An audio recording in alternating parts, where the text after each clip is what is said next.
किसानों के आंदोलन को आज 21 दिन हो गए हैं और दिल्ली के सिंधु बॉर्डर से हम इस समय जीरो ग्राउंड से आपको हर उस खबर की तहकीकात से रूबरू करा रहे हैं जहां अन्नदाता सर्दी में माइनस तापमान इतना 60 डिग्री टेम्परेचर पर है कि यहाँ हाड़ को कप आने वाली ठंड है।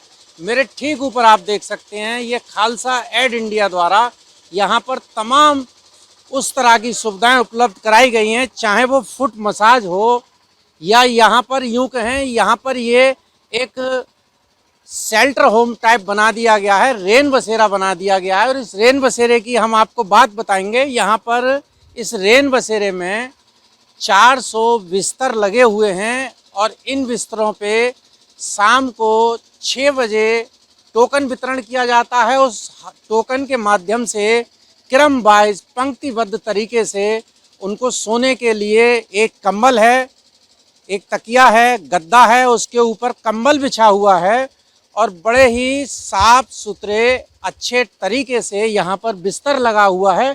या यूं कहें कि यहाँ पर जो भी किसान आता है, चाहे वो किसी भी राज्य से आया हो, उत्तर प्रदेश से, पंजाब से, हरियाणा से, राजस्थान से, मध्य प्रदेश से, चाहे वो उत्तराखंड से आया है इस आंदोलन में, उसको यहाँ ठहरने के लिए हर व्यवस्था की गई है। आप देख सकते हैं एक ये किसान कहाँ से आए हैं, जगाना बड़ा मुश्किल है। लो ये उठ भी गए। हम इनसे पूछेंगे कि शेल्टर होम में आप यहाँ कितने दिन से रुक रहे हैं वीर जी? मैं जी पहले एक चक्कर में पहले लगा गया, तीन रात में पहले यहाँ कट गया। यह साढ़े बस चली थी खमाणो शहर से, आड़ती ने करके दी, आड़ती यूनियन ने इकट्ठी करके बस भेजी सी। वो असं उस 3 दिन में अगे कट गया। पहला तीन रात में अज चौथा 5वां दिन शुरू है। 3 रात हो चुकी है इतने कटद्या घूम फिर के चारे पासे लैक्चर सुने, सारा कुछ सुन के लोग सियाना सी, थोड़ा आराम भी चाहिए।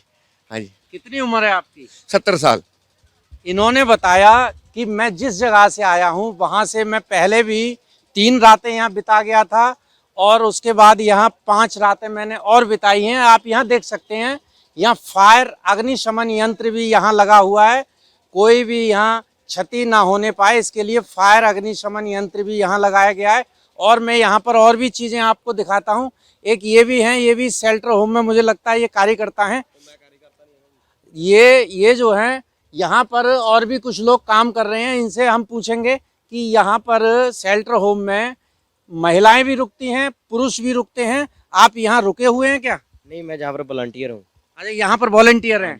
यहाँ पर क्या क्या सुविधाएं हैं कुछ बताएंगे? जहाँ पर सब कुछ मिलता है, जो कंबल, रजाई, गद्दा, जहाँ पर लेडीज़ का बखरा बना हुआ है, सीसीटीवी लगे हुए हैं जहाँ पर। इसमें सीसीटीवी भी लगे हुए हैं? अच्छा, कितने सीसीटीवी हैं? सीसीटीवी हो गए 10-12। और यहाँ क्या सुविधा है?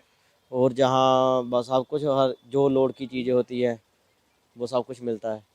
ठंड से बचने की हर चीज़ है यहाँ जी। जहाँ पर गीज़र लगे हुए हैं, नहाने के लिए वॉशिंग मशीन लगी है, नहाने का साधन है, गीजर भी है, वॉशिंग मशीन भी है कपड़े धोने के लिए। देखिए इन्होंने बताया है यहाँ पर मेरे राइट हैंड की तरफ मिलता है। शौचालय भी अलग बना हुआ है, महिलाओं का अलग है, पुरुष के लिए अलग है।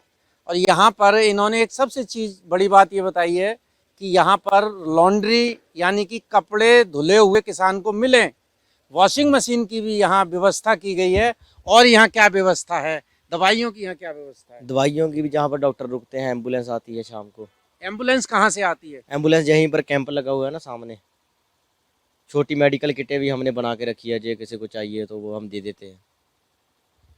यहाँ पर हम आपको ये दिखाएंगे कि ये जो मेरे चारों तरफ आप ये जो बिस्तर देख रहे हैं, ये 300 बिस्तर हैं और इन 300 बिस्तरों पे यहाँ पर पुरुष विश्राम करते हैं। और मैं आपको वो जगह भी दिखाऊंगा जहाँ पर महिलाएं विश्राम करती हैं। महिलाओं के लिए आप मेरे राइट हैंड में देख सकते हैं, पर्दा लगा हुआ है। इस पर्दे के अंदर महिलाएं विश्राम करती हैं। चूँकि महिलाओं को यहाँ पर अलग रुकने की व्यवस्था की गई है और इसकी सुरक्षा व्यवस्था की भी अगर बात करें तो यहाँ पूछेंगे हम अभी कि यहाँ पर सुरक्षा व्यवस्था महिलाओं के लिए किस तरह से होती है। आखिर वो कौन लोग हैं जो महिलाओं की रात्रि विश्राम के समय सुरक्षा की जाती है। महिलाएं जब सो जाती हैं और एक तरफ पुरुष सोते हैं तो कहीं किसी कृतघ्न को अंजाम न दे दिया जाए, उस सारे अपराध को रोकने के लिए यहाँ पर कितने वॉलंटियर हैं और उन वॉलंटियरों को यहाँ पर रात में पूरी रात जागकर यहाँ सुरक्षा की जाती है। अब आप देखिए यहाँ पर 100 महिलाओं के यानी कि 100 महिलाओं के सोने की व्यवस्था है और यहाँ पर महिलाएं निश्चिंत होकर सोती हैं, यह भी हमें बताया गया है। हम आपको बताएंगे अभी कि यहाँ पर मुश्किल है, चूँकि महिला जब रात को सो जाती है, बगल में पुरुष सो रहे हैं, कौन किसान किस जगह से आया है उसकी कोई आइडेंटिफिकेशन तो है नहीं, यह भी एक सवाल है। वो किसान यहाँ रुक रहा है, इन्होंने टोकन दिया है, वो यहाँ ठहर गया, वो रात को किसी घटना को अंजाम देता है, यह भी एक सबसे बड़ा सवाल है। इसके लिए खालसा एड इंडिया द्वारा अपने निजी वॉलंटियर रखे गए हैं और ये जो मैंने पर्दा दिखाया है, इस पर्दे के बाहर खड़े होके वो महिलाओं की सुरक्षा करते हैं। और मेरे साथ यहाँ इस खालसा एड इंडिया ग्रुप के एक वॉलंटियर या यूँ कहें कोई यहाँ के कार्यकर्ता हैं जो बताएंगे, इनसे पूछते हैं। थक हार के किसान भी सो जाता है या जो भी औरत रह रही है उनकी प्रॉपर आइडेंटिफिकेशन, उनके आधार कार्ड, वो डिटेल्स लेने के बाद ही उनको एंट्री मिलती है। दूसरी बात, जो महिलाओं का सेक्शन है उसके बाद हमारे वॉलंटियर्स की नाइट को ड्यूटी लगती है। हमारे पास सीसीटीवी कैमरा की सारी यहाँ पर रिकॉर्डिंग्स है। सीसीटीवी कैमरे की बात करें तो यहाँ कितने कैमरे लगाए गए हैं? सर, हर एक एंगल से कवर किया गया है। Every single angle is covered here. जो भी एरिया आ रहा है, जो हर एक बेड, कोई भी ऐसा बेड नहीं है जो अनकवर्ड है। सो सारे बेड हैं वो सारे कवर्ड ये हैं। महिलाओं का पोर्शन है, हाँ बड़ा जी। सेंसिटिव एरिया कहने वाला पोर्शन हाँ जी, हाँ जी। महिलाओं बट की सुरक्षा इसका के लिए आउटर भारत की आउटर पुलिस एरिया तत्पर कवर्ड। है। हाँ जी, हाँ जी, इसका आउटर एरिया सारा कवर्ड है सीसीटीवी कैमरा से। हमारे वॉलंटियर्स जो हैं वो सारे इसके अंदर हमेशा उसके बाहर जो है प्रॉपर रहकर यहाँ पे ड्यूटी देते हैं। अभी हम आपसे एक बात और पूछेंगे। आपने बताया हमारे वॉलंटियर रात को लगते हैं और हमने भी अपने उद्घोष में बोला है, यहाँ पर क्या महिलाओं की सुरक्षा के लिए महिला वॉलंटियर हैं या पुरुष वॉलंटियर? पुरुष वॉलंटियर्स रात को होते हैं और सुबह हमारे महिला वॉलंटियर्स भी हमारे यहाँ पर सेवा करते हैं। तो पुरुष वॉलंटियर्स बाहर जो रात को सेवा देते हैं वो पुरुष वॉलंटियर्स हैं हमारे।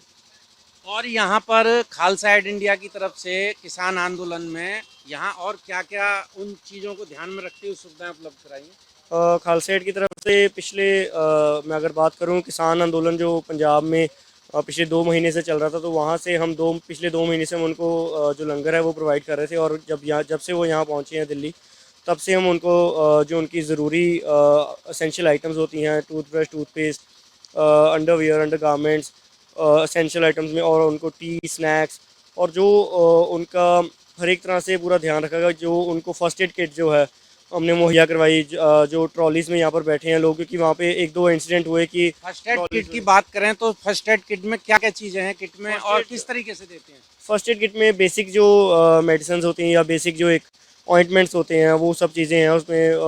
जो पट्टी वगैरह होती है वो सब होता है।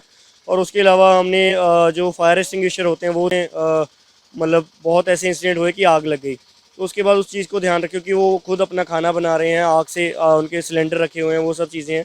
तो हर एक ट्रॉली में हमने उनको फायर एक्सटिंग्विशर दिए, वो सब प्रोवाइड किया। और उसके बाद हमने यहाँ पर ये रैन बसेरा अराउंड 400 पीपल यहाँ पे रोज़ रात को 400 से 450 आदमी यहाँ पे और औरतें यहाँ पे रहती हैं।